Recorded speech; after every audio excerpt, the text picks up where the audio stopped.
గుంటూరు ప్రజలకు నమస్కారం. నేను గుంటూరు ఎంపీగా నామినేషన్ వేసిన సంగతి మీ అందరికీ తెలిసిందే. నా ఎన్నికల గుర్తు వచ్చేసి పెన్ను పాళి.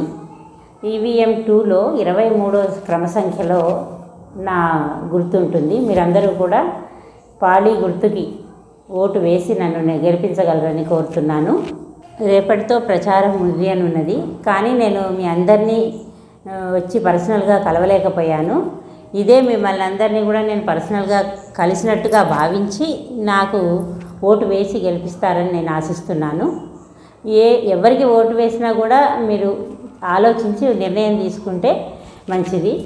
ఎందుకంటే ఒకసారి ఓటు కనుక వేస్తే 5 సంవత్సరాలు మనం దానికి ఫలితాన్ని అనుభవించాల్సి ఉంటుంది. కాబట్టి మీరు ఆలోచించి నిర్ణయం తీసుకోండి.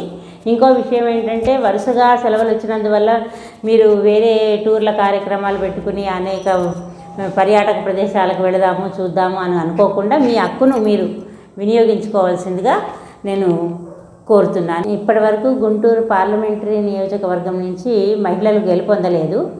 మీరు అవకాశాన్ని నాకు ఇవ్వాల్సిందిగా నేను కోరుతున్నాను. అందరికీ నమస్కారం అండి.